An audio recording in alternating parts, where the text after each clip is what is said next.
Muito bem, nós estamos ao vivo aqui no meu Facebook, depois será compartilhado para para algumas minhas redes sociais, também para o YouTube. Hoje nós estamos falando com a fera, né? Costumo dizer assim, uma fera do Adventismo, né? Pastor Ezequiel Gomes, ele que é um grande debatedor, né? Sempre ele está nos programas de debate, no Vejam Só, da HIT, da TV HIT, e também no programa da Musical também, FM de São Paulo, né? Aquele que tem acesso ao YouTube, pode sempre pesquisar que ele vai estar sempre debatendo com grandes homens de Deus, e como eu costumo dizer, né, que eu por ser assembleiano, mas eu gosto sempre de sempre ouvir debate quando está o grande homem de Deus, Ezequiel Gomes. Meu amigo, boa noite, que Deus venha abençoar a sua vida e que Deus venha clarear essa conversa hoje, essa entrevista hoje sobre o adventismo, que muitas pessoas taxam como sendo um movimento herético, né, um movimento que não é cristão, mas hoje isso vai esclarecer algumas doutrinas, né, do adventismo. Desde já, eu já agradeço a sua participação por ter aceitado esse convite aí e fazer essa live maravilhosa. Boa noite, pastor. Boa noite, Denúzio. Para mim é uma honra estar com você aí, com toda a sua audiência, e poder estar aqui batendo um papo sobre a palavra de Deus, o adventismo, enfim, que não precisa ser defendido, mas que precisa ser entendido, né? O adventismo tem qualidades, tem defeitos, como qualquer organização e igreja humana, mas ao mesmo tempo também tem um testemunho da graça de Deus em seu meio, e a gente fica muito feliz por isso. Maravilha. Pastor Ezequiel Gomes, como foi que nasceu o adventismo? Muitos intitula, né, que o adventismo ele, ele teve algumas profecias sobre a volta de Cristo, né? Inclusive, eu vi o senhor debatendo, inclusive com alguns pastores, a respeito disso. O Adventismo tem alguma coisa a ver com essas profecias sobre a volta de Cristo? Ou foi posteriormente o Adventismo? Como foi que nasceu o movimento Adventismo, o movimento adventista? Olha, Danúzio, a história do movimento adventista é uma história bem ampla, né? Óbvio que a gente não tem a pretensão de esgotar essas questões aqui. Inclusive, eu indico que todos que quiserem leiam o livro Portadores de Luz, da Unaspress, que é um livro que conta um pouco da história do Adventismo, acho que são, sei lá, 800 ou 900 páginas aí o livro, e valeria a pena aí para quem quiser se aprofundar. E assim, Danúzio, no resumo do resumo, o Adventismo nasce nos desdobramentos do movimento milerita. O movimento milerita, ele é um movimento interdenominacional, ou seja, pessoas de todas, muitas denominaram disso, né, do movimento. E esse movimento, ele pregava que Jesus voltaria em 1843 e depois em 1844, em função de interpretações lá sobre Daniel, capítulo 8, verso 14. A interpretação milerita não se confirmou, obviamente, né? E desse desapontamento aí da questão do retorno de Jesus ao mundo, um grupo dentro do movimento milerita acabou servindo como os líderes da futura Igreja Adventista do Sétimo Dia, que veio a se organizar algumas décadas depois, né? Nós estamos falando de 1844, e o Adventismo foi organizado em 1863, então quase 19 anos depois. Mas sim, muitos líderes do Adventismo do Sétimo Dia, em 1863, já estavam vivos e atuantes no movimento milerita desde 1844, ou um pouco antes disso. E o Adventismo nasce um pouco nesse contexto, dessa marcação de data para a volta de Jesus. Os primeiros adventistas, alguns deles, inclusive, continuaram com a prática de tentar prever que ano que Jesus voltaria e etc. E depois de um tempo, quando o adventismo amadureceu um pouco mais teologicamente, então essa prática da marcação de datas, ela foi desencorajada entre os adventistas, não só por Ellen White, mas por outras pessoas também. E hoje o adventismo do sétimo dia, em geral, não gosta muito dessa ênfase na marcação de datas. Mas sempre tem um maluco ou outro que acaba que tenta fazer esse tipo de coisa, né? Tem até um pastor brasileiro, se não me engano, que tem uns papos aí que vai voltar em 1900, 2027, e etc e tal. E o que a gente acha lamentável, infelizmente, sabe? Mas as pessoas são livres para pensarem do jeito que elas quiserem, mas o adventismo do sétimo dia como religião se afasta institucionalmente de qualquer pretensão de marcar a data da vinda de Jesus. Maravilha. Pastor, sobre o juiz investigativo. O que é o juiz investigativo na visão adventista? Se tem essa crença, esse dogma, se tem alguns pais da igreja defendiam essa tese, ou se é bíblica. Fala para nós um pouco sobre o juiz investigativo. Como é que é, o que é essa crença sobre o juízo investigativo? Legal, Danúzio. Então, eu fiz também uma série aqui no YouTube, né? Acho que foram 120 e tantos vídeos a respeito do juízo investigativo. Obviamente não vai dar tempo de resumir todos eles aqui para você. Mas o resumo da ópera é assim, Danúzio. A doutrina do juízo investigativo, ela não é um dogma, tá? Ela é uma doutrina mesmo. O adventismo é uma religião jovem, ainda não tem assim muito bem estabelecida uma teologia sistemática, uma dogmática e etc. E tal. Mas nós estamos falando de uma simples doutrina. E a doutrina do juízo investigativo, ela tem alguns fundamentos que a imensa maioria dos cristãos concorda com ela. Então, por exemplo, a ideia de que Deus faça investigação antes de tomar uma ação em função de um pecado, um problema ou algo que vai radicalmente mudar a sua relação com o ser humano, isso é uma coisa bem comum desde lá do livro de Gênesis, né? Quando Adão e Eva caem em pecado na primeira vez, Deus vai lá e ele faz uma investigação, né? E aí, o que vocês fizeram? Não é porque Deus não sabia o que eles tinham feito, é porque aquela investigação era a forma de Deus confrontar Adão e Eva com aqueles pecados e anunciar para eles as consequências de tudo aquilo que viria. E a partir dali muda um pouco a relação entre Deus e a humanidade.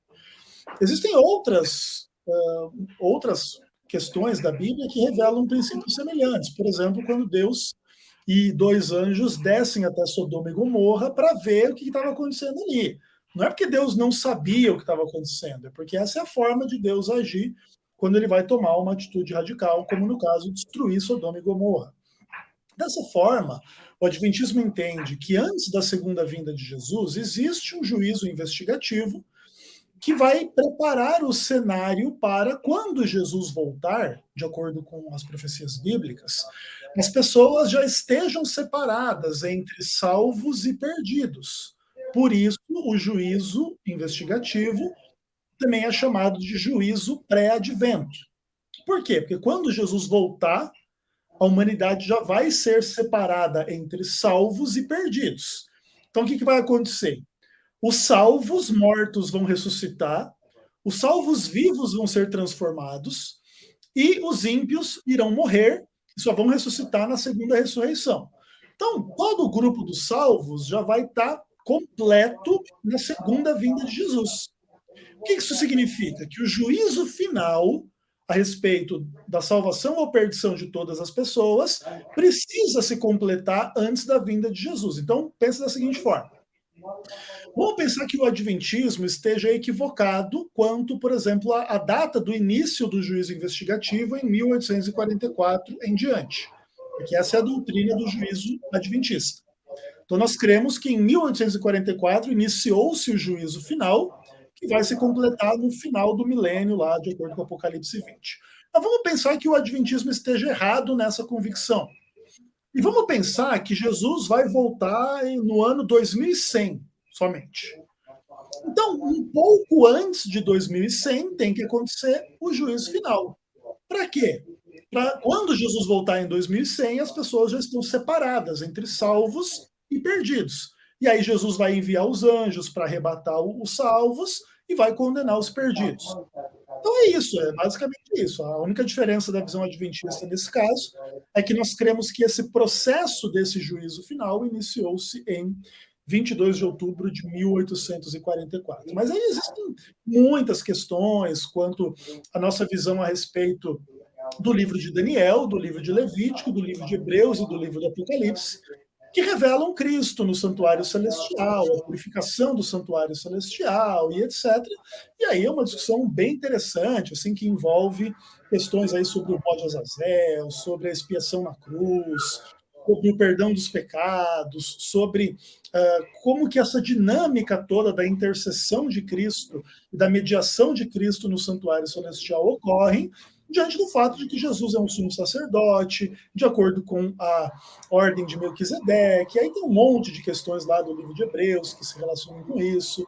Tudo isso é muito interessante, mas no resumo da ópera, Danúzio, a imensa maioria dos cristãos concorda com grande parte da doutrina do juízo investigativo, ainda que algumas partes sejam bastante polêmicas.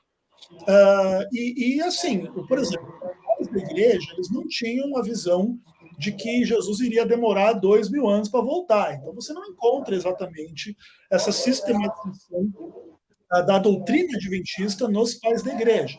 Mas lembra também que o livro de Daniel diz que ele estaria selado até o tempo do fim, e a gente entende, então, que o livro de Daniel ele vai ser aberto, né, nesse contexto aí do século XIX, onde vai se entender essas profecias, e aí vai se estabelecer a doutrina do juízo investigativo. Mas é uma questão bem grande, bem interessante, e que vale a pena aí, quem tiver interesse, estudar um pouco a esse respeito. Maravilha. Agora, vou polemizar um pouco a respeito do arcanjo Miguel. Certo. O Adventismo crê que Miguel é o próprio Cristo. Diferentemente da testemunha de Jeová, que fala que Cristo é criado, né? E Exato. não o Criador. Já o Adventismo é diferente. Ele crê que Jesus é Miguel, mas é o próprio Criador. Quais são as bases bíblicas para o Adventismo chegar a essa ideia, essa crença que Miguel seja o próprio Cristo? Olha, a gente pode começar falando um pouco do livro de Daniel mesmo, né? O que acontece? O livro de Daniel, ele é um livro que contém bastante paralelismos entre si e os diferentes capítulos, né? Eu sempre gosto de usar o exemplo do paralelismo entre o capítulo 2 e o capítulo 7. O que acontece lá no capítulo 2 de Daniel? Nabucodonosor tem um sonho com uma estátua dividida em 4 partes e com 10 dedos no final das 4 partes dessa estátua. Então, como que é o sonho de Nabucodonosor? É uma cabeça de ouro, é um peito de prata, é um ventre de bronze, são 2 pernas de ferro e 10 dedos nessas pernas de ferro, que são mesclados entre ferro e barro. Quando você chega em Daniel capítulo 7, o que está escrito lá em Daniel? Que Daniel vê 4 animais. Então é um leão, um urso, um leopardo com 4 cabeças, um animal indescritível, que é o 4º animal, que tem 10 chifres. Olha que coisa interessante. Se você pega as cabeças desses 4 animais, você vê, ó, o leão tem uma cabeça, o urso tem uma cabeça, o leopardo tem 4 cabeças, então vira 6. E o último animal tem uma cabeça, vira 7. Então, é um animal de 7 cabeças e 10 chifres, que é exatamente o que aparece lá em Apocalipse 13. Opa, olha que legal. Lá em Apocalipse 13 aparece um animal de 7 cabeças e 10 chifres. Então, perceba, o que Daniel 2 diz de uma forma, Daniel 7 diz de outra forma, e isso vai ter implicações lá para o livro do Apocalipse. Legal. Entretanto, no livro de Daniel, existem vários outros paralelismos além deste. Um deles, por exemplo, tem que ver com o príncipe. Quando você chegar lá em Daniel 9, e está escrito assim, ó, sabe e entende, no verso 25. desde a saída da ordem para restaurar e edificar Jerusalém, até o Messias, o príncipe, 70 semanas, 62 semanas estão determinadas. Depois das 62 semanas, será morto o ungido, que é o príncipe, e já não estará, e o povo de um príncipe que há de vir, há de situar a cidade, o santuário, blá, blá, blá. Então, olha só. Em Daniel 9, Jesus, o Messias, é chamado de príncipe. Só que quando você chega em Daniel 12, o que diz lá? Nesse tempo se levantará Miguel, o grande príncipe. Veja, Miguel não pode ser maior do que o Messias, que é um príncipe, certo? E Miguel é o grande príncipe. Mas olha só que interessante. Então se levantará Miguel, o defensor dos filhos do teu povo, e haverá tempo de angústia, qual nunca houve. Muitos dos que dormem no pó ressuscitarão, uns para a vida eterna, outros para o horror eterno. Então veja bem, Miguel é o grande príncipe, o Messias é o príncipe, e quando Miguel se levanta, existe uma ressurreição dos mortos. Agora veja bem, lá em João capítulo 5, o que está escrito lá quando Jesus fala a respeito desse tema, né? Então ele diz assim, olha, verso 25, em verdade vos digo que a hora vem e já chegou, em que os mortos ouvirão a voz do Filho de Deus, e os que a ouvirem viverão. E aí você chega em 1 Tessalonicenses capítulo 4, e ali você tem uma descrição de um arcanjo cuja voz dá vida aos mortos. Então, como é que está lá? 1 Tessalonicenses capítulo 4, verso 16. Porque os próprios Senhor, o Senhor mesmo, dada a sua palavra de ordem, ouvida a voz de arcanjo, ressoada a trombeta de Deus, descerá dos céus, e os mortos em Cristo ressuscitarão primeiro. Então, veja, é Deus, o próprio Senhor Jesus, que desce, e o que é ouvido? É a voz do arcanjo. E aí os mortos ressuscitam. Então, veja bem, Danúzio, para a gente não inferir que Jesus é menor do que o arcanjo, ou que o arcanjo é que realmente dá voz e vida aos mortos, você tem que mesclar esses dois personagens em um só, porque senão você tem um problema. Porque é para ouvir a voz do Filho de Deus que os mortos ressuscitam.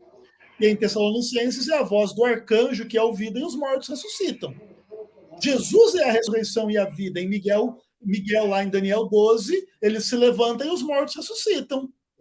Então, para você não ter nenhuma confusão quanto ao papel específico de Cristo como aquele que é a ressurreição e a vida, você tem que considerar Miguel o Jesus, porque senão você tem um outro ser no universo que tem poder de ressuscitar as pessoas.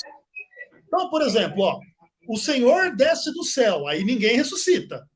Mas quando o arcanjo fala, aí sim as pessoas ressuscitam. Opa, então a volta de Jesus não dá vida a ninguém. O que dá vida é quando o arcanjo fala. Não.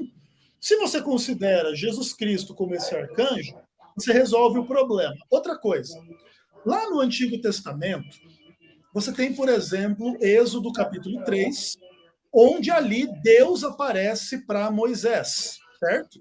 Então Moisés ali ele recebe a visita de Deus na sarça ardente, e quando ele vira para olhar, o anjo do Senhor fala com ele e diz para ele tirar as sandálias dos pés, porque a terra ali é santa.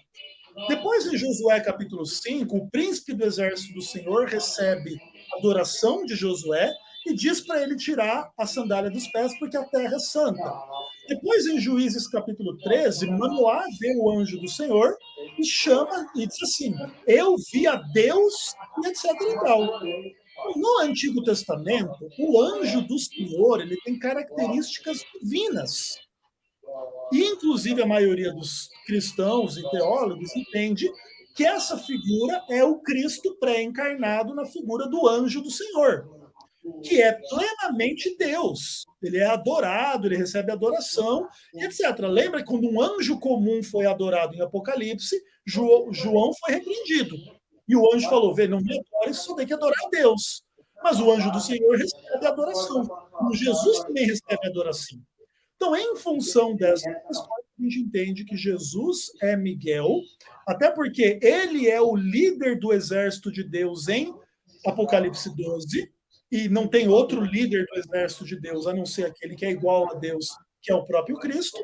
Inclusive, o nome de Miguel é exatamente essa pergunta: quem é como Deus? E é assim que Cristo vai confrontar Satanás e expulsá-lo do céu e etc. Então, em função destas questões, o Adventismo crê que o arcanjo Miguel é Jesus Cristo pré-encarnado. Outra coisa importante, Danúzio, muita gente acusa os adventistas de crerem que Jesus é Miguel para justificarem a Ellen White, porque tem lá a tal da Ellen White lá no Adventismo. Entretanto, é importante a gente lembrar que muitos cristãos na história da teologia cristã creram que Jesus era Miguel sem crer em Ellen White. Por exemplo, o reformador João Calvino, ele considerava a possibilidade que Jesus fosse Miguel lá no Antigo Testamento. Mas Ellen White não era nem viva quando João Calvino falou isso. Ou João Wesley também queria da mesma forma. Então, veja, não é uma percepção da Ellen White. Sim, Ellen White fala que Jesus é Miguel. Nesse aspecto, nós, adventistas, concordamos com a Ellen White, mas a nossa base é a Bíblia, e não aquilo que a Ellen White afirma. Maravilha, maravilha, bastante bem explicado, né? Pastor, sobre o sábado, Certo. aquele cristão que não guarda o sábado, ele corre um sério risco de perder a sua salvação? O adventismo defende que a salvação é pelas obras? Legal, muito bom. Quer complementar a pergunta? Fica à vontade. Não, pode, já complementei. Legal. Danúzio, a discussão do sábado no Adventismo também é uma discussão gigantesca e tal. Lembra que o sábado na Bíblia, a discussão começa lá em Gênesis 2, quando Deus criou o mundo em 6 dias, descansou no 7º dia, santificou esse dia. E aí tem, por exemplo, antes dos 10 mandamentos, em Êxodo 16, Deus provando Israel se Israel ia guardar o sábado. Mas veja, isso é antes da aliança no Sinai. Então, isso quer dizer que o sábado já era conhecido antes dos 10 mandamentos. Tanto que lá ele diz assim, né? Que o maná era dado durante 6 dias e no 7º dia não caía maná. É que, por exemplo, se você guardasse o maná da segunda para terça-feira, ele apodrecia. Mas se você guardasse ele da sexta para o sábado, ele não apodrecia. E aí a Bíblia diz que Deus fez esses milagres em relação aí ao maná e ao sábado para provar se o povo ia guardar o sábado. Então, a guarda do sábado ela é anterior à aliança dos 10 mandamentos. Aí chega nos 10 mandamentos, Deus manda Israel guardar o sábado. E, inclusive, lá em Êxodo 20, diz que Deus deu os mandamentos para que as pessoas não pecassem, né? Então, como é que está lá? Êxodo 20, verso 20. Não temais, Deus veio para vos provar, para que seu temor esteja diante de vós, a fim de que não pequeis. Então, Deus deu os 10 mandamentos para que as pessoas não pecassem, ou seja, obedecessem os mandamentos.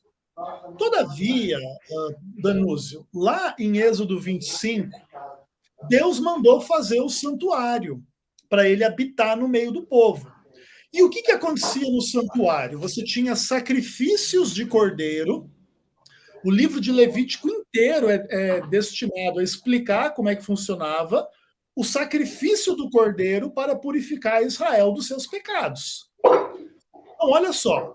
Deus quer que as pessoas não pequem, mas Deus quer que as pessoas sejam perdoadas dos seus pecados.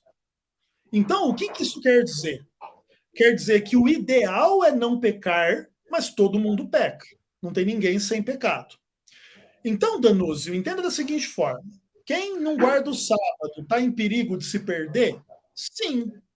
Tanto quanto quem adultera, quem mente, quem rouba, quem mata, quem idolatra, quem engana, quem cobiça, quem tem vaidade, quem tem desonra pai e mãe, quem trai a esposa e milhões de coisas. Mas isso não é simples a ponto da gente dizer o seguinte: então, se você hoje tem um pecado, você vai para o inferno. Porque a consequência disso, Danúzio, seria que todo mundo vai para o inferno. Eu, você e todo mundo, porque nenhum de nós é perfeito. Agora, existe o perdão do pecado pelo sangue, não é do animal, é pelo sangue de Cristo, que é muito superior ao sangue dos animais, conforme diz o livro de Hebreus. Todavia, Danúzio, mais cedo ou mais tarde, a palavra de Deus nos confronta com os nossos pecados. Veja, por exemplo, a primeira carta de João. Ela diz assim, ó, 1 João capítulo 2, verso 4. Aquele que diz, eu o conheço e não guarda os seus mandamentos, é mentiroso e a verdade não está nele.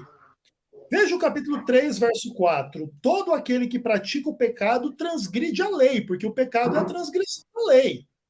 E veja, Danúzio, que esse texto está no Novo Testamento, ele não está no Antigo Testamento. Como se fosse pecado transgredir a lei só no Antigo Testamento. No Novo não é mais pecado transgredir a lei. Veja, por exemplo, também Tiago, capítulo 2, onde o apóstolo fala assim: aquele que guarda toda a lei, mas tropeça em um só ponto, se torna culpado de todos. Porquanto aquele que disse não matarás, também ordenou não adulterarás. Ora, se você não adultera, mas você mata, você é transgressor da lei. Fale de tal maneira e proceda de tal maneira como quem vai ser julgado pela lei da liberdade. Porque o juízo é sem misericórdia para aquele que não usou de misericórdia, mas a misericórdia triunfa do juízo. Então, olha só. Tiago está citando 2 dos 10 mandamentos e diz que não pode transgredir nenhum deles. Se pudesse transgredir o sábado, esse texto estaria errado na Bíblia. Isso aqui é Novo Testamento, não é Antigo Testamento.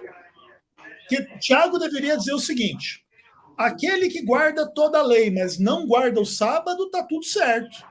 Porque você pode transgredir um dos 10 mandamentos em paz. Mas não é isso que ele diz. Porém, Tiago não está dizendo que isso tem que ser perfeito para ir para o céu. No capítulo 3, verso 2, ele diz assim: porque todos nós tropeçamos em muitas coisas. Porque é o seguinte, Danúzio, você vai pedir perdão do pecado ou você vai dizer, eu posso pecar à vontade, vou pecar à vontade? Essa é a discussão. Se a gente pede perdão dos nossos pecados, 1 João 1, verso 9, diz o quê? Que Deus perdoa o nosso pecado.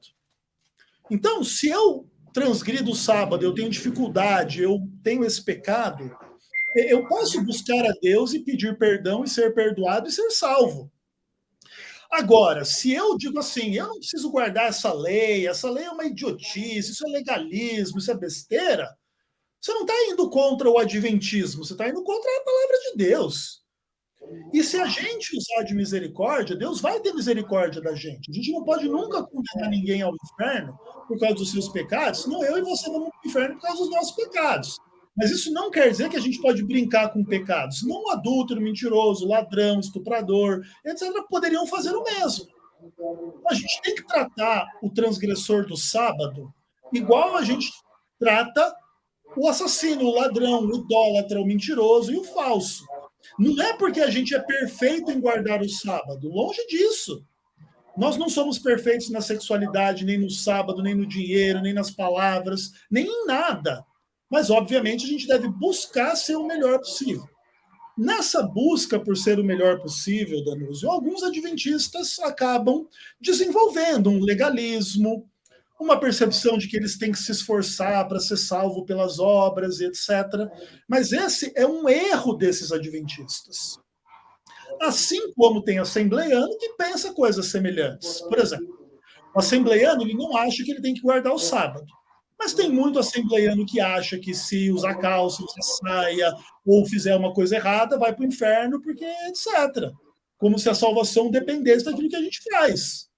Mas não é tão simples assim. A gente não é salvo por obras, o adventismo não crê dessa forma, mas o adventismo crê que pela salvação a gente deveria manifestar as melhores obras, as boas obras, a obediência, e buscar aí o amor, a fé, a verdade, a justiça, a santificação, e guardar o sábado da melhor forma, e amar as pessoas e a Deus da melhor forma.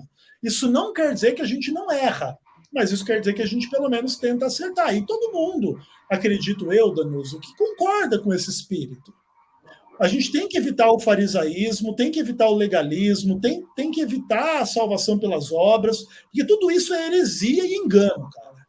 Mas o fato da salvação não ser pelas obras não pode me permitir ser uma pessoa que transgride a lei de Deus nas minhas obras. Senão, a gente tem que aplaudir o mentiroso, o adúltero, o safado e dizer para ele, aí, você é salvo porque você não é salvo pelas obras, então pouco importa você trair a mulher, você fazer isso, fazer aquilo. Claro, existe uma discussão sobre os 10 mandamentos lá no Antigo Testamento e no Novo Testamento. E alguns dizem assim, que o sábado não é repetido no Novo Testamento e por causa disso você não precisa guardar ele. Mas isso também é um problema, Danilo. Veja bem, lá no livro de Levítico, diz que a gente não pode transar com animais, diz que não pode transar com tio, com tia, com sobrinho, com sobrinha e etc.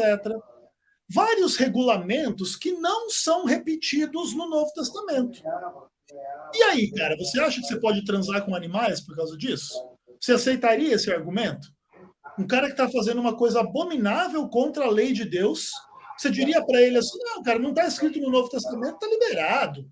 Outra coisa, não são todos os 10 mandamentos que estão escritos no Novo Testamento. Por exemplo, eu desafio qualquer um a encontrar na Bíblia, no Novo Testamento, a expressão imagem de escultura. Não existe. Ah, mas tem a palavra ídolo. Mas não tem escrito imagem de escultura. E aí, os católicos estão certos, então eles podem fazer imagem de escultura, acender vela, se ajoelhar diante da imagem de escultura, porque não está escrito no Novo Testamento, não farás para ti imagem de escultura. Nessa hora, a maioria dos evangélicos usa o quê? Os 10 mandamentos, que não está repetido no Novo, ipsis literis dessa mesma forma. Então, o que é importante, Danuso, é que o evangélico ele não queira usar o argumento que ele não deixa o adventista usar. O evangélico quer dizer para o católico, não farás para ti imagem de escultura, mas ele não quer ouvir do adventista, lembra-te do dia de sábado para o santificar. E aí não dá certo, cara. Não é porque a gente é salvo pelo sábado, não. Se eu fosse salvo pelo sábado, eu ia para o inferno. Por quê? Porque eu não guardo o sábado perfeitamente. E outra, bastaria eu não guardar um sábado perfeitamente e eu ia estar no inferno, porque o pecado é pecado. Jesus, ele perdoa o pecado, Danuso. Ele perdoa quem transgride o sábado, como ele perdoa quem mente, quem rouba, quem mata, quem estupra, quem adora imagem e tudo mais. Só que a vontade dele é que a gente possa se converter dessas coisas erradas e ruins e guardar a lei dele. Uma outra discussão importante também é assim, Danúzio. A gente está acostumado a dizer que roubar é pecado, não que trabalhar é pecado, né? Trabalhar no sábado. Então, tipo assim, a gente sabe que não é fácil conseguir emprego que não trabalhe no sábado, e muitos cristãos que amam Deus, amam o próximo, amam Cristo, trabalham no sábado. E aí, essas pessoas vão se perder? Eu não vou fazer esse julgamento. Outra coisa, existe uma questão dos serviços essenciais no sábado, né? Então, o trabalho do policial, do médico e etc., que realmente precisam funcionar, porque a pessoa fica doente no sábado, vai morrer? Não. Os princípios de Cristo dizem que a gente pode socorrer as pessoas no sábado, mas naturalmente tem que tentar evitar, especialmente, os trabalhos que podem ser deixados para o domingo, para o dia seguinte. A venda, a compra, a mera busca pelo dinheiro. Mas nesses pontos, Danuso, é Deus que vai julgar, e o Adventismo entende uma pedra de toque, uma discussão lá no fim dos tempos, no decreto dominical e etc. e tal, não necessariamente agora, se a gente não está nesse momento ainda. Isso não é para relativizar a guarda do sábado, mas, cara, é Deus que vai conduzir, e ninguém sincero, ninguém verdadeiro com Deus vai se perder por causa desse assunto. Deus vai perdoar os pecados daqueles que se arrependem dos seus pecados, mesmo quando ele não sabe que está pecando. Imagina o seguinte, imagina um assembleiano que trabalhou o sábado o dia inteiro e chegou no final do dia e com honestidade orou a Deus, Senhor, te peço perdão pelos meus pecados. Ele não está pedindo perdão, que Deus perdoe que ele trabalhou no sábado, porque ele nem concorda que ele tem que guardar o sábado, e etc e tal.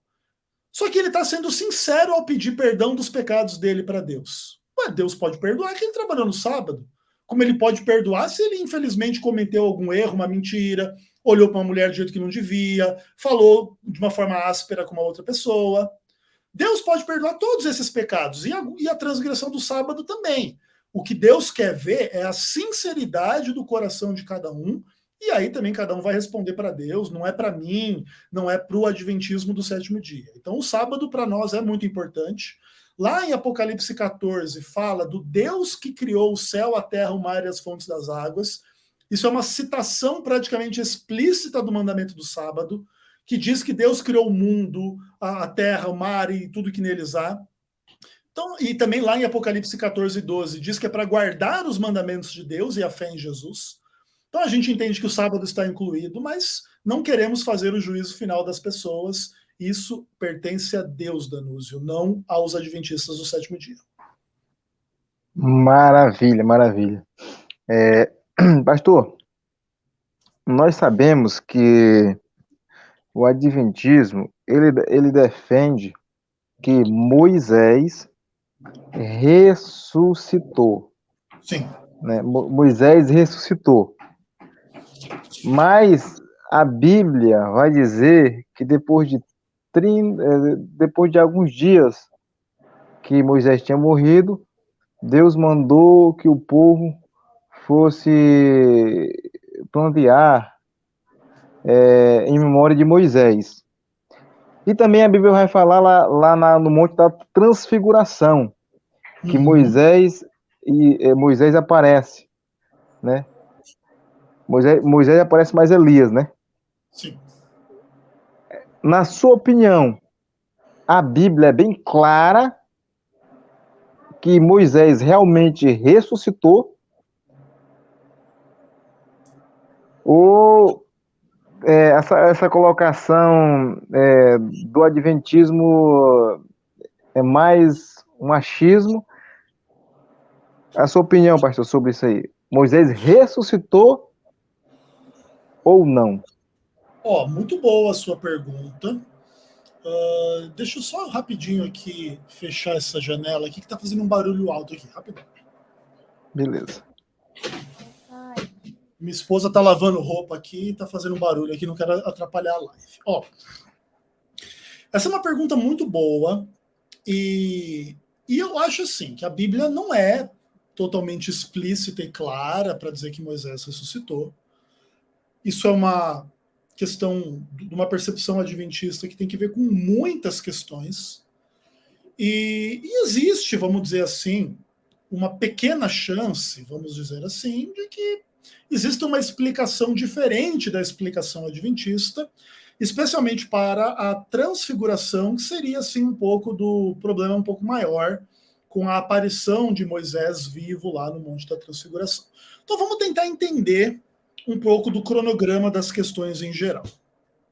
Então Moisés foi um grande líder de Deus, uma história extraordinária, inspiradora, dos homens mais famosos da Bíblia, né? Moisés está no mesmo patamar de Davi, do próprio Cristo, pessoas assim muito, muito queridas, muito amadas, que tiveram atuação muito importante. Especialmente naquele momento da história do povo de Deus, Moisés era o grande porta-voz, o grande líder de Deus, né? Usado por Deus junto com Arão. E aí Moisés ele tem que conduzir aquele povo para sair da terra do Egito e é um perrengue desgramado, né? É um negócio interessantíssimo. Assim. Você vê que ele luta com o povo e o povo é ingrato e o povo é descrente, aí Deus faz milagre. Aí tem aquelas questões todas, assim, daqueles 40 anos no deserto. Chega, assim, pela milésima vez o povo reclamando a mesma coisa e etc e tal. E chega lá acho que é Maribá, uma coisa assim. E aí Deus fala para Moisés tirar a água da rocha e falar com a rocha, e a rocha vai dar água e o povo vai parar de reclamar. E Moisés está meio irritado e ele pega o cajado e, contrariamente ao que Deus manda, ele vai lá e fere a rocha 2 vezes, como quem dá 2 pancadas, né, na rocha, e sai água da rocha. Beleza. Só que Deus levou essa atitude de Moisés como um pecado mesmo. Ele não cumpriu o que Deus mandou ele cumprir. ele não glorificou a Deus, ele demonstrou irritação, ele demonstrou ingratidão, parece que ele foi vencido pela murmuração do povo, pela situação como um todo. E em função disso, Deus disse que ele ia morrer por causa disso e não ia entrar na Terra Prometida. Aí a gente pode discutir aí se a gente concorda com Deus, se ele foi meio assim, tipo, se ele pegou pesado com Moisés ou se ele foi justo. Eu creio, provavelmente você também crê que Deus foi justo, mas tudo pode ser discutido. E Moisés morre. E aí a morte de Moisés, ela é bem estranha, inclusive, né? Que é para ele subir num monte, que ele vai morrer, é para ninguém seguir ele, para não saber onde ele está, e meio que ninguém sabe onde que esse corpo desse cara tá, e etc. E aí, lá no começo do livro de Josué, tem todas aquelas cenas em que agora a liderança do povo sai de Moisés e passa para Josué, e já passa mais de 30 dias e Moisés está morto, e eles vão entrar na Terra Prometida guiados por Josué e não por Moisés.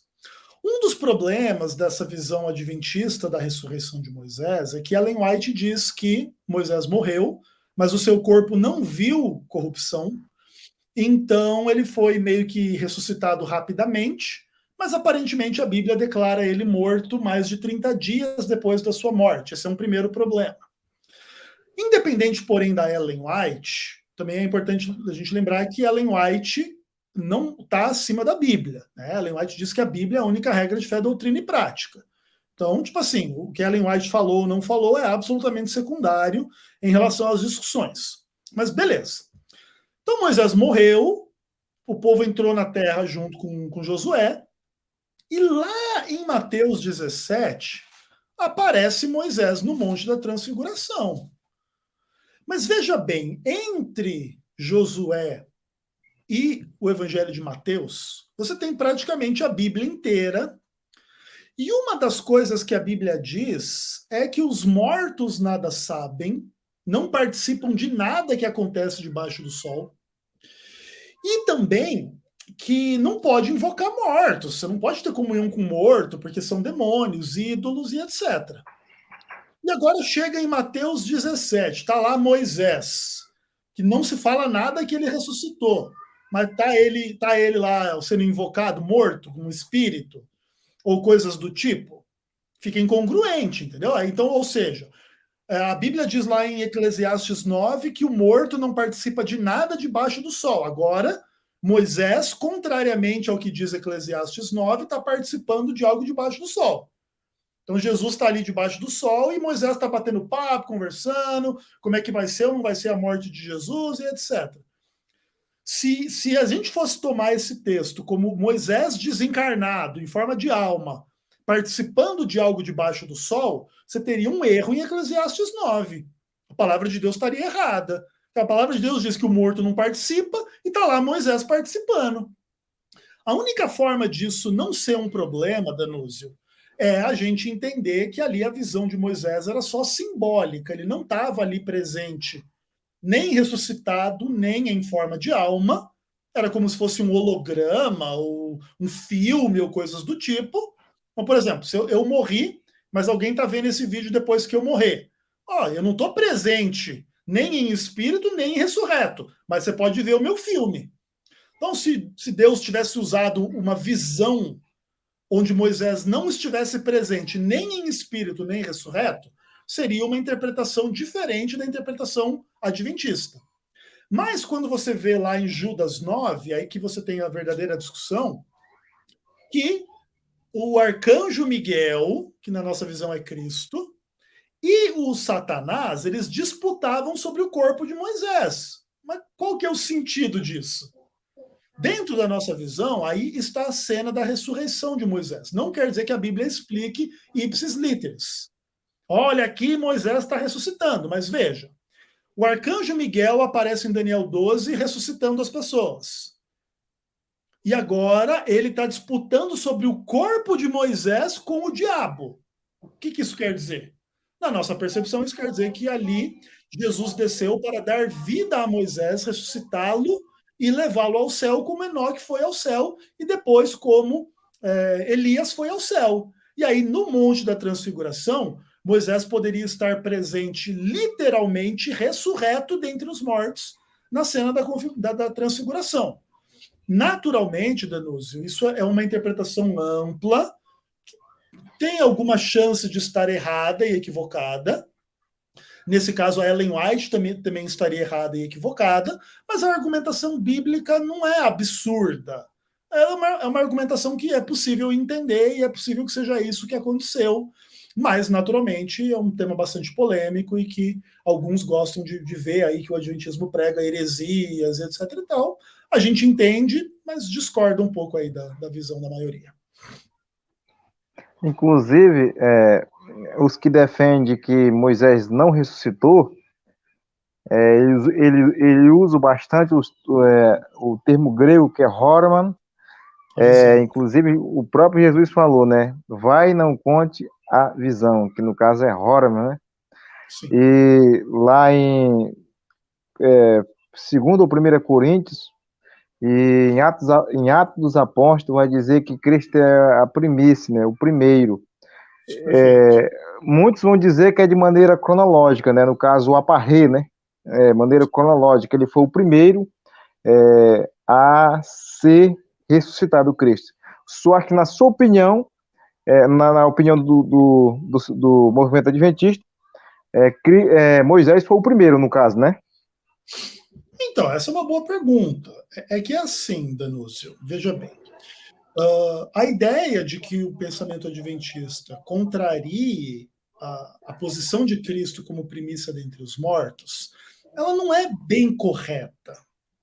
Vou explicar para você aqui, por exemplo. Tá?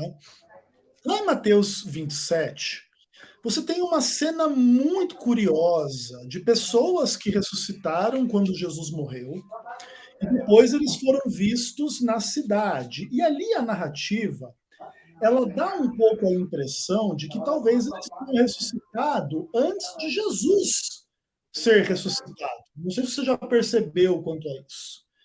Então, o que acontece ali? Olha só, vamos ler lá Mateus 27, verso 50 em diante. Diz assim: E Jesus, clamando outra vez, com grande voz entregou o Espírito. Eis que o véu do santuário se rasgou 2 partes de alto a baixo, tremeu a terra e fendeu-se as rochas.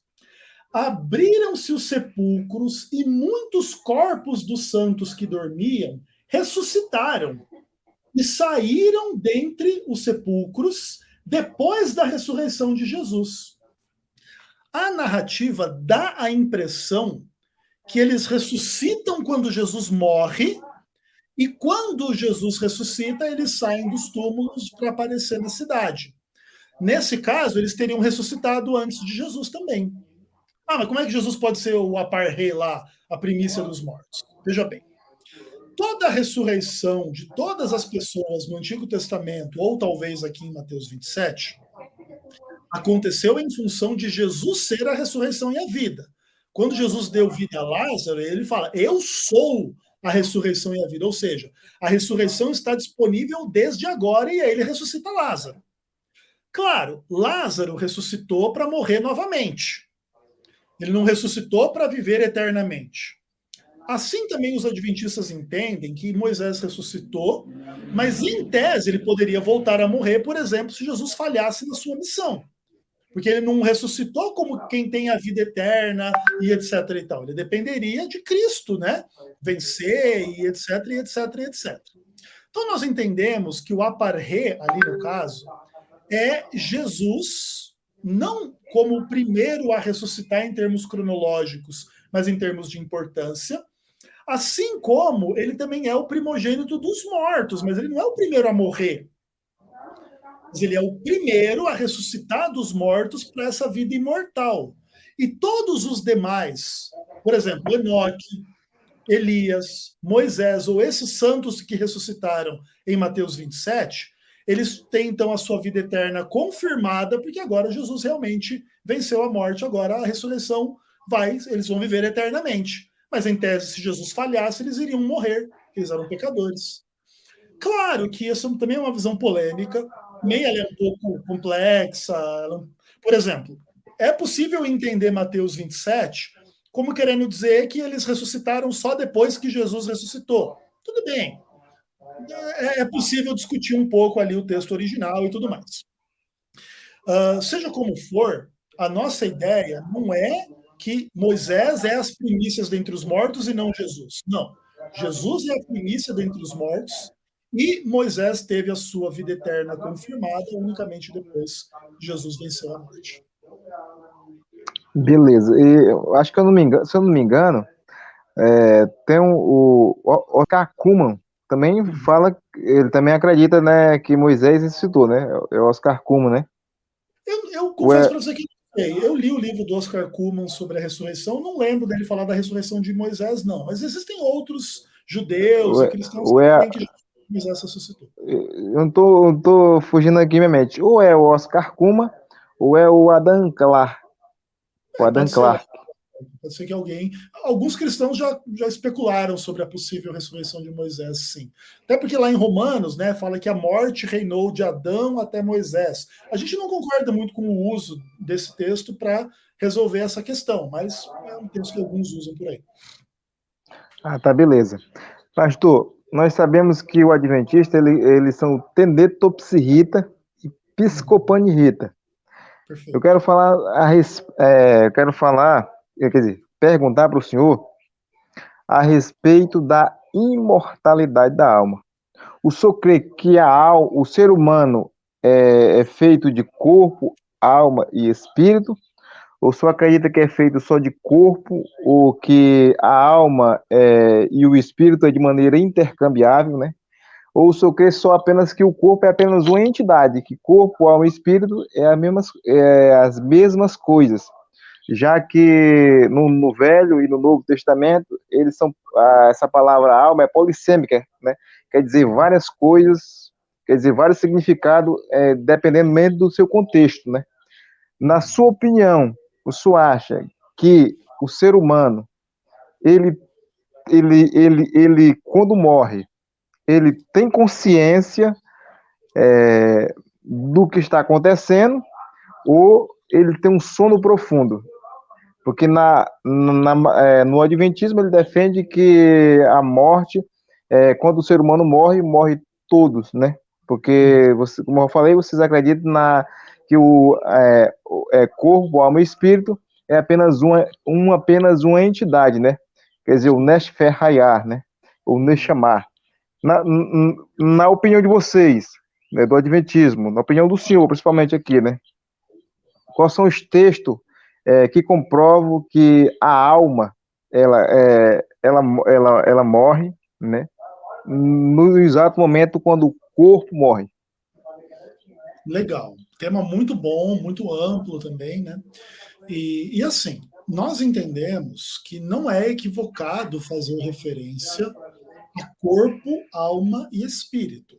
A Bíblia usa esses termos em muitos contextos, né?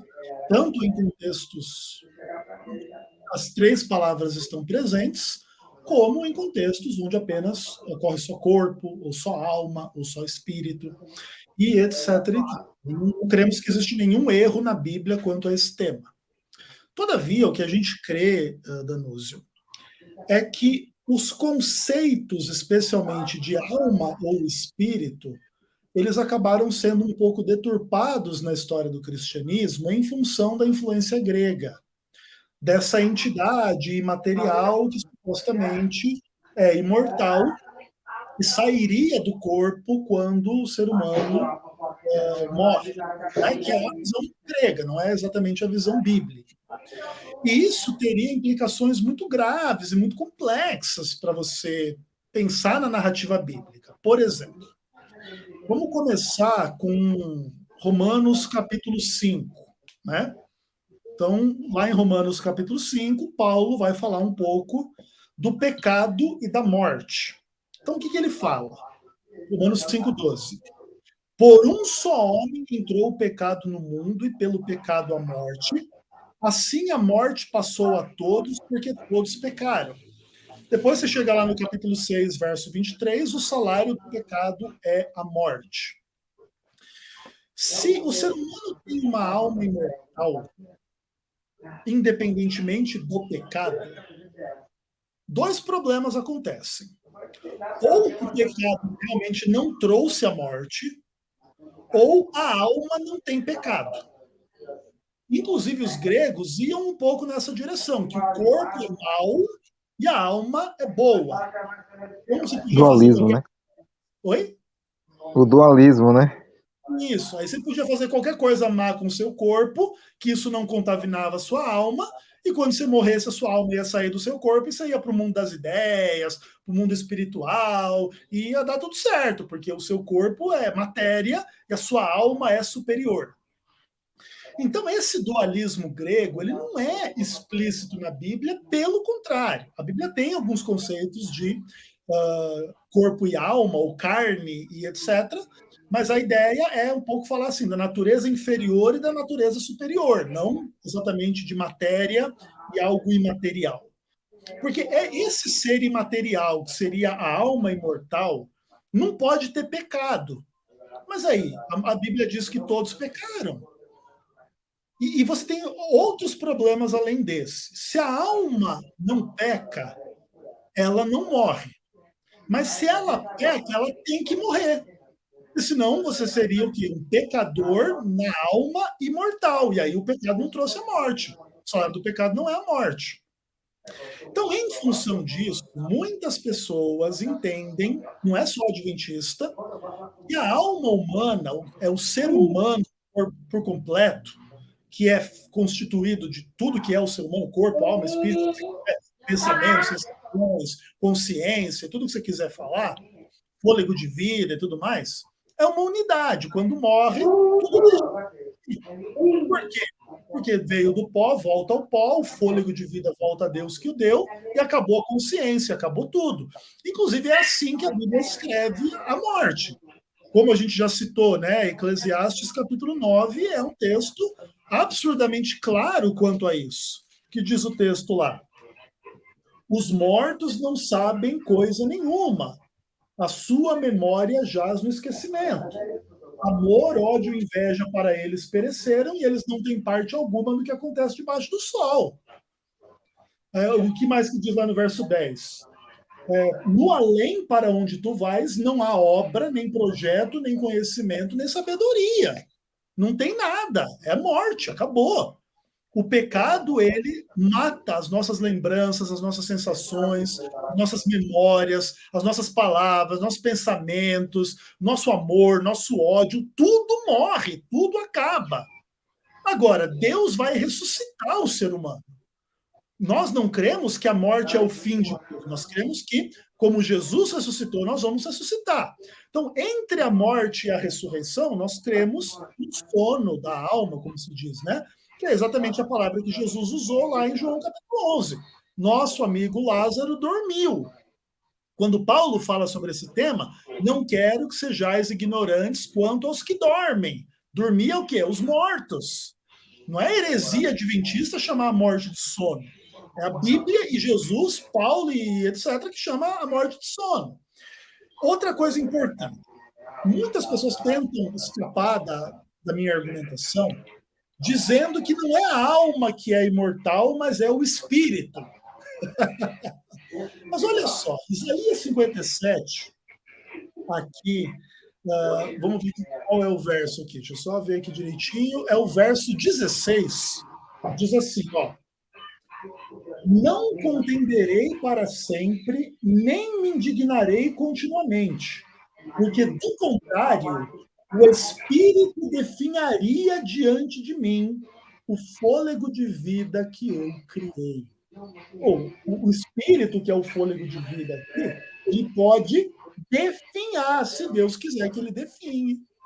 Porque lá em Mateus 10, 28, Jesus falou para a gente temer a Deus, pode destruir a alma no inferno.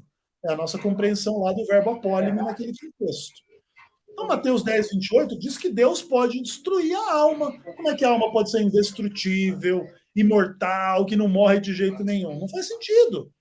Até porque, senão, essa alma, ela não teria pecado, porque o salário do pecado é a morte. A alma que não morre é a alma que não peca. A alma que não peca não sofre eternamente no inferno também. Você teria uma salvação universal se essa fosse a verdade. Os gregos estariam com a razão. Agora, na narrativa bíblica, o pecado trouxe morte. A morte é o fim da vida. E só pode haver vida após a morte na ressurreição. Existem algumas pessoas que tentam usar a imagem da morte espiritual em Efésios 2 para tentar criar uma complexidade a essa argumentação. Ah, não, mas lá em Efésios 2 tem uma pessoa que está morta espiritualmente, mas ela continua viva. Sim, é verdade. Existe esse uso metafórico da morte lá em Efésios 2. Mas também existe o uso metafórico da vida em Colossenses capítulo 3. Por exemplo, lá em Efésios 2, diz que a gente está morto em pecado e aí Cristo nos dá vida. Mas em Colossenses 3, diz que a gente está morto para o pecado e quando Cristo se manifestar, é que a vida vai se manifestar. Então, perceba, em Colossenses 3 e em Efésios 2, você tem a percepção de que a morte ela é usada de forma metafórica, mas ela é usada para falar do pecado e ela é usada para falar daquilo que é contra o pecado. Em Efésios 2, o pecador está morto, em Colossenses 3, o cristão está morto contra Cristo. Mas esses são usos metafóricos, não é um uso literal do termo morte. Morte literal é o fim da vida. E não existe nenhum pecador imortal que não tenha fim na sua vida. Por isso, o que diz Paulo aos Coríntios? A gente tem a sentença de morte em nós mesmos para confiar naquele que ressuscitou dentre os mortos. É Deus, que é Cristo. Em nós mesmos não tem alma, não tem espírito, não tem nada que é imortal. Mas a gente confia naquele que venceu a morte, que é o Senhor Jesus. A gente sabe que muitas pessoas creem na imortalidade da alma, enfim, tanto no mundo católico, quanto no mundo evangélico, quanto no mundo espírita, mas nós cremos que isso é um engano de múltiplas consequências, e vai contra o próprio evangelho. Porque aí, ó, pensa o seguinte, Danúzio, se a alma é imortal, Jesus, como ser humano, não morreu como alma imortal. Você subverte o próprio evangelho, cara. Agora a mensagem é: Jesus é uma alma imortal que não morreu. E ele morreu só no corpo para livrar você da morte, mas você também não morre, que você é alma imortal.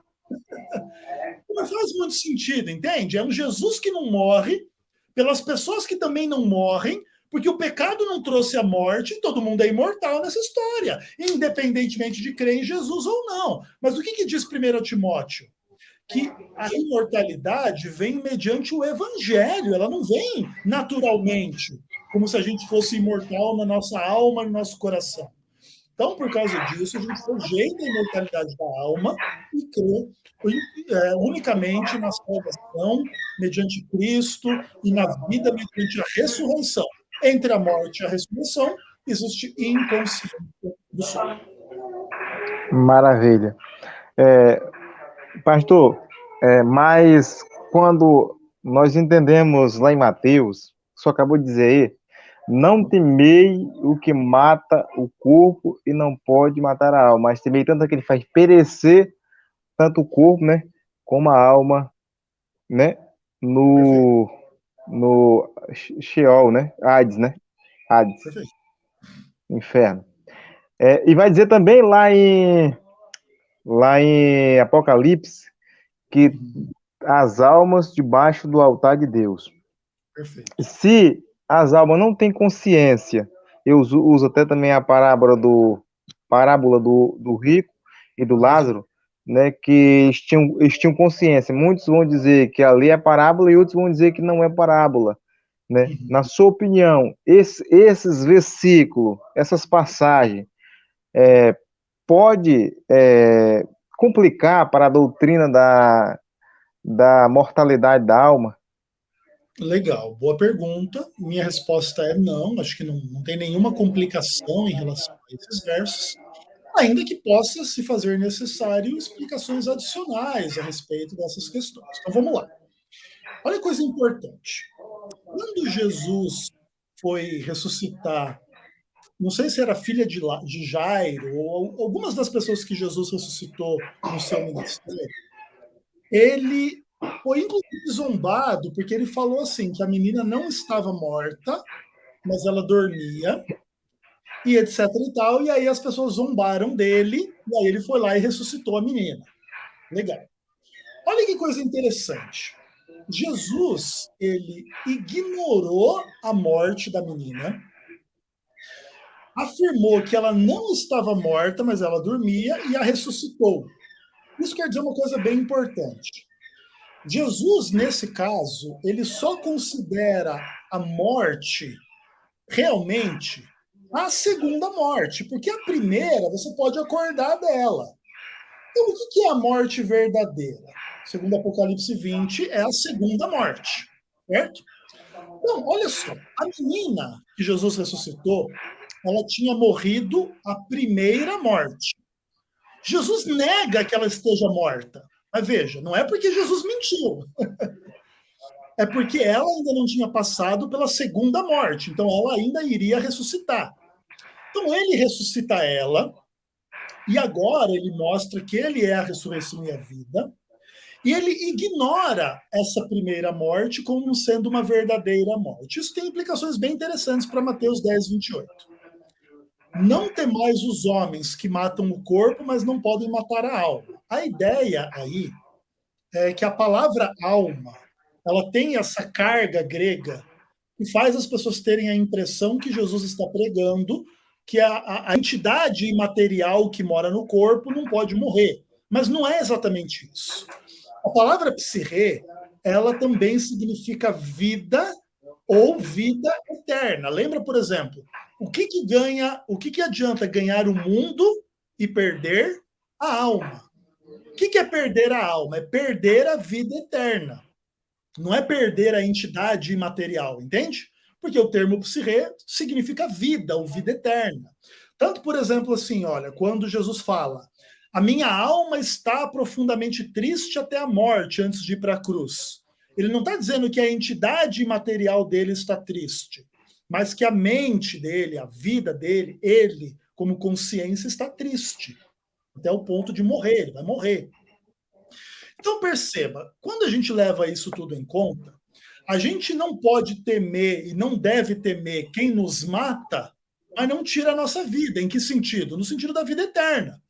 Mateus 10, 28 é o seguinte, cara, você vai pregar o evangelho, chega no boteco e diz assim, se arrependam dos seus pecados, que Jesus morreu por vocês e vocês podem ser salvos. Aí um bêbado arranca uma faca e te mata. Você que morreu nesse contexto vai ressuscitar e vai viver eternamente. Você não perdeu a vida. Você não morreu, entre aspas. Mas não é porque você tinha uma alma imortal, é porque você vai ressuscitar, você vai ser salvo, vai dar tudo certo. Então, nesse aspecto, a nossa compreensão é que a linguagem está dizendo o homem pode matar essa vida, mas ele não pode te tirar a sua vida eterna. Por isso ele não mata a sua alma. Ele não tira a sua vida em definitivo. Outra coisa. Lá em Lucas 16, que é a parábola do rico e do Lázaro, independentemente da discussão se aquilo é uma parábola ou não, veja que coisa importante. Essa história, ou essa parábola, ela acontece antes da segunda ressurreição, que é a ressurreição dos perdidos, em Apocalipse 20. O que diz lá em Apocalipse 20? Só para você ter uma ideia. Ali você tem uma questão muito interessante, olha só. E tal, e etc e tal, verso 20. Olha só, verso 13. E deu o mar os seus mortos, os que nele estavam, e o além entregou os mortos que nele haviam. E foram julgados um por um segundo as suas obras. Então a morte e o inferno foram lançados para dentro do lago de fogo. Esta é a segunda morte. No verso 5 do capítulo 20, diz assim, os restantes dos mortos não reviveram até que se completassem os 1000 anos. Então veja bem, vamos trabalhar no paradigma que o rico e o Lázaro estão vivos como almas imortais lá antes da segunda ressurreição. Então, por exemplo, Vamos pensar que eles morreram uma semana antes de Jesus pregar essa parábola. Então, 2000 anos atrás, o rico e o Lázaro morreram. E no caso do rico, ele é um perdido. Ele é alguém que vai ressuscitar na segunda ressurreição. Aí, beleza, ele está vivo lá, sofrendo no seio de Abraão, pedindo para vir fogo, aliás, pedindo para vir água na sua língua. Engraçado que a alma tem língua, etc. e tal. O texto nem fala que tem alma lá, mas beleza, é o rico que está lá. Só que o que acontece? Quando eles ressuscitam, o que diz a Bíblia? Quando se completarem os 1000 anos e ressuscitarem os mortos na segunda ressurreição, eles vão ser ajuntados na Nova Jerusalém e vai descer fogo do céu e os consumir, no verso 9. Então, olha só, o rico da parábola do rico e do Lázaro, um dia vai passar pela segunda ressurreição e vai cair fogo do céu e vai fazer o quê? Consumir ele. Ele não vai ficar sofrendo eternamente. Mesmo que fosse verdade que no período entre a morte e a ressurreição, as pessoas não estão mortas, mas elas estão vivas em forma de alma imortal, ainda assim, depois da segunda ressurreição, os perdidos vão ser consumidos no fogo e não vão ser torturados eternamente. E outra coisa importante, Danúcio, o texto de Mateus 16, aliás, de Lucas 16, não fala que era a alma do rico que estava lá, tanto que ele tem dedo, ele tem língua, ele tem sede, ele conversa. Mas olha só, lembra que em Eclesiastes 9, para onde tu vais, no verso 10, não tem plano nem sabedoria alguma? O que o rico está fazendo lá no inferno ou no seio de Abraão enquanto ele está sofrendo? Ele está fazendo um projeto, uma obra e um plano para que alguém ressuscite e avise a família dele para eles não virem para aquele lugar de tormento. Se você levar a história do rico e do Lázaro de forma literal, Eclesiastes 9 está errado. Porque Eclesiastes 9 diz que o morto não tem projeto, não tem plano, não tem obra nenhuma. Mas aqui o rico está fazendo um plano. O rico está batendo um papo assim, ó, cara, manda ressuscitar, manda Lázaro vir aqui aliviar meu sofrimento. Não, vamos fazer lá para os meus parentes não vir para o inferno. Isso é um plano, isso é uma sabedoria. Então você não deve levar isso literalmente, porque se você levar isso literalmente, Eclesiastes 9 é um texto mentiroso. E aí é a Bíblia que está mentindo, não sou eu que está mentindo. Por isso a gente entende que Lucas 16 é uma parábola, é uma história, onde Jesus usa esses temas não é para enganar, é para dizer que a sua chance é aqui nesta vida. Depois que morrer, acabou. Não vai ter chance de, depois de morrer, mudar a sua situação. Então, a lei de Deus manda você ajudar o pobre aqui e agora. Não espere, depois que você morrer, você perceber que você viveu errado na sua vida. Mas, claro, que é óbvio que quem discorda do Adventismo não vai concordar com essa explicação. Mas a nossa visão mantém intacta a parábola, mantém intacto o ensinamento de Jesus. Obviamente, depois, lá em Apocalipse 6, para a gente terminar isso aí, as almas clamam debaixo do altar como o sangue de Abel clamava da terra depois que foi derramado. Não é uma coisa literal. É uma coisa que Deus percebe em função do derramamento do sangue. O altar, que fala em Apocalipse 6:9, é o altar do sacrifício, não é o altar de incenso. E o altar de sacrifício era onde era derramado o sangue dos sacrifícios lá no santuário terrestre. Então, em Apocalipse 6, é uma visão simbólica do santuário celestial, como se o sangue dos mártires clamasse a Deus por justiça, como o sangue de Abel clamava por justiça. Não quer dizer que o sangue é uma entidade material, consciente no paraíso, não. Inclusive porque uma das traduções da palavra alma é sangue, né? Então, basicamente, essa é a nossa percepção, e a gente não vê nenhum problema com esses textos, ainda que, naturalmente, se use muito esses textos para falar contra a visão adventista. Maravilha. Vou fazer mais uma pergunta, que é para a gente estar terminando. Com certeza o pastor tem outros compromissos, entendeu? Mas sempre a gente vai, se o pastor, claro, né, se abrir espaço, né, que eu agendei, foi em dezembro, né? Ele falou, não, não, não, no final de março, fevereiro, a gente vê aí, entendeu? E graças a Deus deu certo, né, pastor? É isso Maravilha. aí. Pastor, vocês defendem também que o ser humano será aniquilado, quer dizer, o aniquilacionismo. Perfeito. A Bíblia fala da vida, né? A vida eterna com Deus, azul e aiônio, e fala a vida a vida depois, no caso, depois da morte, né? Tisue aiônio. No Uhum. caso da interpretação do adventismo, por que a vida será eterna é, é, e o castigo não será eterno? Porque que a Bíblia vai falar, né, que o castigo é eterno, né, no caso, e algumas concepções, no caso dessa interpretação, no caso, eu acho que o senhor também pensa dessa mesma forma, né, que da aniquilação total, né? Não, o ser humano vai ser julgado, vai ser condenado, vai ser punido por um certo tempo, mas depois ele vai ser aniquilado. No caso, tem base bíblica para esse entendimento, essa compreensão, né? Tanto no Novo como no Velho Testamento, já que os dois se completam, Claro. é, porque na visão do Adventismo, vocês são a maioria, né? Todos os adventistas, né? Defende que a alma será aniquilada. Uhum. Tá com o Perfeito. senhor, pastor. Ó, vamos lá. Então, o que diz a palavra de Deus? O próprio texto que a gente acabou de ler em Apocalipse 20. Então, marcharam sobre a superfície da terra, sitiaram o acampamento dos santos e a cidade querida, porém desceu o fogo do céu e os consumiu. Então, lá na segunda ressurreição, o que vai acontecer? Descer fogo do céu e consumir as pessoas. Agora veja que o texto paralelo lá em Malaquias 4 diz exatamente a mesma coisa.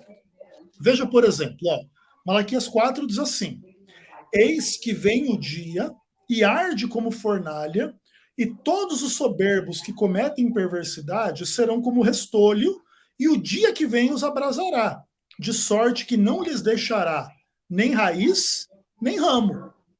Então, o que vai acontecer? Vai cair fogo do céu e não vai restar, não vai sobrar a raiz do pecado, que é o diabo, e os ramos, que são os anjos caídos e os pecadores. Inclusive, nesse aspecto, Isaías capítulo 28, também, que é muito usado para falar do diabo, né? Também fala algo extremamente interessante, né? Deixa eu encontrar o versículo certinho aqui, que diz assim, ó, em Isaías capítulo 28, para falar do rei de Tiro. Aliás, Isaías não, Ezequiel 28. Lá em Ezequiel 28 vai falar do rei de Tiro, que alguns entendem como uma profecia que envolve também o diabo e tudo mais. E aí, olha o que diz aqui o verso 19, 18 e 19. Pela multidão das tuas iniquidades, pela injustiça do teu comércio, profanaste os teus santuários. Eu, pois, fiz sair do meio de ti um fogo que te consumiu e te reduzi a cinzas.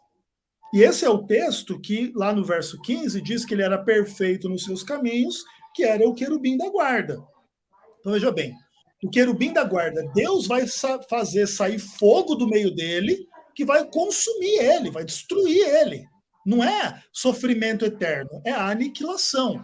E por fim, olha aí Ezequiel capítulo 22, olha o que diz o texto. Por isso eu derramei sobre eles a minha indignação com o fogo do meu furor. Com o fogo do meu furor os consumi. Fiz cair-lhes sobre a cabeça o castigo do seu procedimento, diz o Senhor Deus. Agora veja bem. O Adventismo não diz que o castigo não será eterno. O que a gente diz é que o sofrimento não será eterno. O que a gente entende? Que o castigo é a segunda morte, e ela será eterna. Depois que o diabo, seus anjos e os pecadores forem consumidos, cumprindo Malaquias 4, cumprindo Ezequiel 28, cumprindo Apocalipse 20, cumprindo Ezequiel 22, o que vai acontecer? Essas pessoas, o diabo, os anjos e os pecadores impenitentes, eles nunca mais vão existir. Nós vamos viver eternamente e nunca, em nenhum momento da eternidade, o diabo vai voltar a existir, os demônios vão voltar a existir, os pecadores que não aceitaram o evangelho vão voltar a existir. O castigo é absolutamente eterno, mas ele não é o sofrimento eterno. Porque o sofrimento eterno seria, de fato, uma visão abominável, né, Danúzio? Por quê? Porque é o sofrimento, é o mal sendo perpetrado eternamente. Imagina o seguinte, ó, vou dar um exemplo aqui, não quero ofender ninguém, mas só para vocês entenderem. Imagine que você pudesse fazer uma entrevista com o diabo e perguntar para ele, cara, que coisas ruins você quer fazer? Cara, eu quero fazer as pessoas sofrer. Mas quanto você quer fazer as pessoas sofrer? Cara, eu quero que elas sofram do começo da vida até o fim da vida. Por 80 anos seguidos. Cara, 80 anos de sofrimento. Se o diabo pudesse, ele nos infligiria, certo? É 80 anos sofrendo. Aí você pode fazer uma entrevista com Deus. Deus, quanto sofrimento você quer que as pessoas tenham? Não, eu quero que seja a eternidade inteira. Cara, Deus é pior que o diabo, irmão. Deus tem um desejo pior do que o do diabo para as pessoas, cara. Ah, porque transou, porque mentiu, porque roubou, porque transgrediu o sábado. Ok, tudo isso é errado. Tudo isso é ruim. Ninguém está falando que essas coisas são boas. Mas e aí, cara? Você transou com a menina que não era sua esposa, você vai sofrer eternamente. E o ponto aqui não é aliviar para você poder transar com a sua vizinha em paz. É para você entender, cara. É uma coisa pesada, brother. Não é brincadeira, não é uma coisa simples. Estamos falando de um Deus que é amor. Você vai lá estar louvando ele eternamente, você sabe que o seu amigo, o seu pai, a sua mãe que não vai para o céu, ou sei lá o quê, está lá sofrendo eternamente. Quem viveria em paz com Deus assim, cara? E a Bíblia é explícita. Não deixará raiz nem ramo quando cair o fogo. Não vai sobrar ninguém, não vai sobrar nada. E se sobrasse, cara, seria uma lástima, brother. Claro, existem imagens lá no Novo Testamento do fogo eterno, do verme que não morre, etc, etc, etc. Como existem as imagens da aniquilação na Bíblia, no Novo e no Antigo Testamento. Nesse caso, Danúzio, você precisa fazer uma escolha por interpretar um tipo de texto ou outro de forma metafórica ou simbólica. Qual é a diferença do entendimento adventista para o entendimento dos outros cristãos? Na nossa visão, esses textos que parecem indicar um sofrimento eterno, o fogo que não morre, o verme que não morre, o próprio Apocalipse 14, etc., são textos metafóricos. E os textos que falam que vai consumir e aniquilar são literais. Os cristãos, em geral, acreditam no oposto da visão adventista. Eles creem que o texto que fala que o fogo vai queimar eternamente são literais, e esses textos que indicam que vai consumir, que vai acabar, são textos metafóricos. Essa é a discussão que você tem que entender, para você fazer a sua opção de escolha. Qual texto você vai levar no literal e qual texto você vai levar de forma metafórica. A diferença entre nós é que a gente leva os textos de forma um pouco diferente. Não é que a gente negue o castigo eterno, é que a gente entende de uma tal forma que não existe alma imortal, não existe sofrimento eterno, e essas percepções da maioria dos cristãos estão equivocadas por uma leitura literal daquilo que é metafórico. Entende? É como você lê lá que Jesus é a água da vida e ficar imaginando que ele tem uma natureza aquática. Não, aquilo é só uma metáfora. Assim também o fogo eterno, o verme eterno, a fumaça que não acaba, na nossa visão, é uma metáfora. Assim como a Babilônia, também a fumaça não acaba, mas lá Deus promete que vai consumir a Babilônia. Então, nós entendemos que as duas coisas não são contraditórias. Mas aí é uma discussão, né, de interpretação um pouco pesada. A gente não quer dizer que quem não crê como nós é herege, vai para o inferno, mas a gente entende que a nossa percepção é muito mais bíblica, muito mais correta dessas questões. De outra forma, Deus se torna um tirano, né, cara? Torturar as pessoas eternamente. E eu não estou lembrado qual é o livro que fala que serão atormentados pelo século dos séculos. Não sei se é Apocalipse ou é Pedro. Apocalipse 14. 14, né? Será atormentado pelo século do século. Esse versículo, o que significa? Será atormentado pelo século do século, se referindo a alma? Ou qual é o seu entendimento sobre isso aí? Vamos ler o texto e fica claro para a gente. Apocalipse 14, verso 9 a 12 diz assim: Seguiu-se a estes outro anjo, o terceiro, dizendo em grande voz: Se alguém adora a besta e a sua imagem e recebe na sua fronte a sua marca ou sobre a mão, também esse beberá do vinho da cólera de Deus, preparado sem mistura do cálice da sua ira, e será atormentado com fogo e enxofre diante dos santos anjos e na presença do Cordeiro.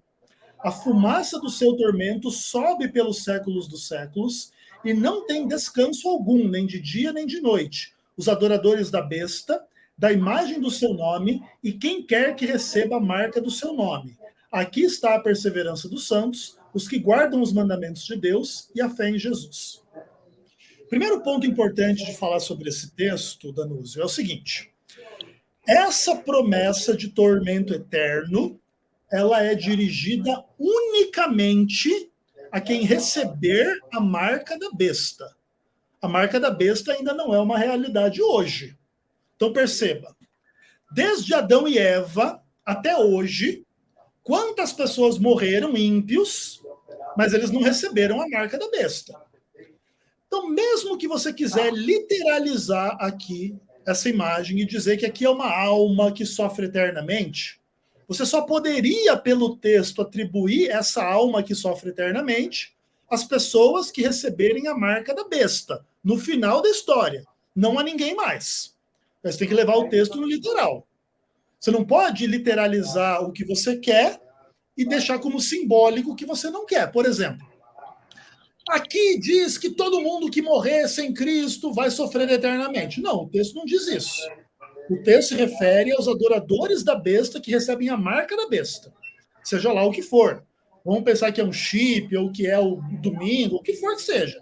Lá no fim dos tempos, só eles que iriam sofrer eternamente.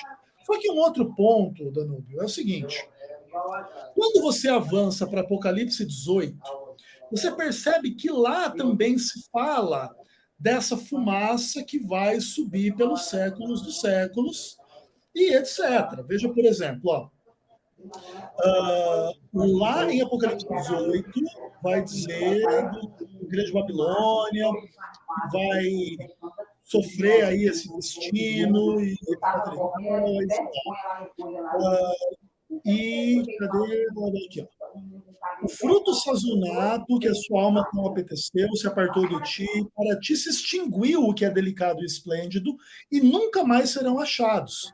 Os mercadores dessas coisas, por meio delas se enriqueceram, conservar-se-ão de longe com medo do seu tormento, chorando e prandeando, dizendo: ai da grande cidade, que estava vestida de linho, escarlata, pedras preciosas.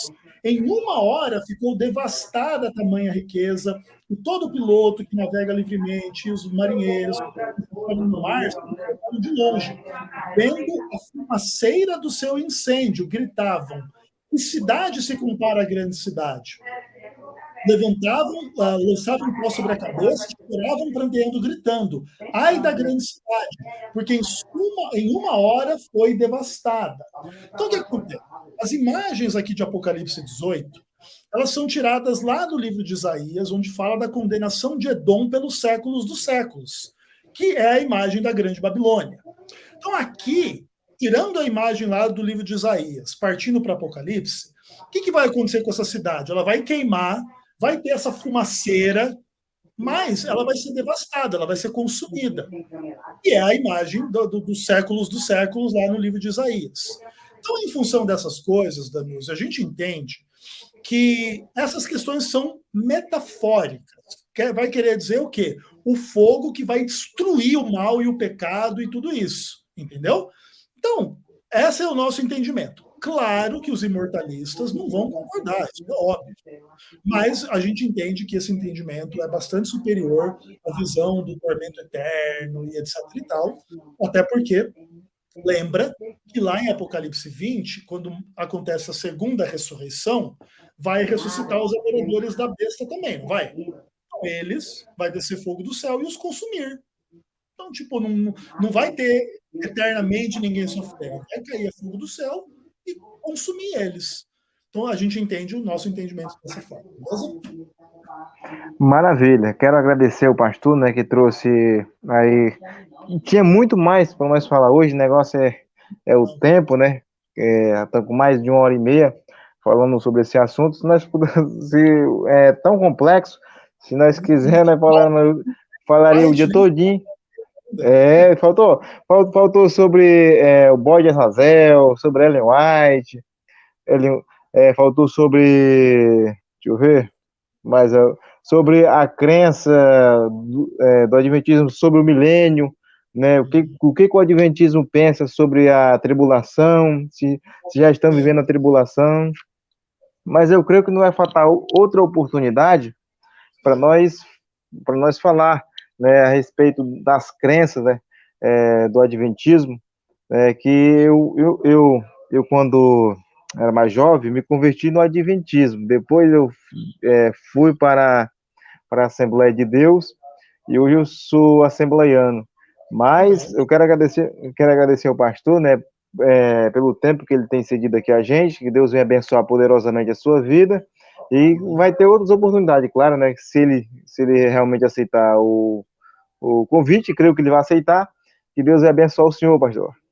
Amém. Vocês também, foi um prazer estar com vocês e até a próxima, se Deus quiser. Amém, que Deus venha abençoar a sua vida. Também. Amém.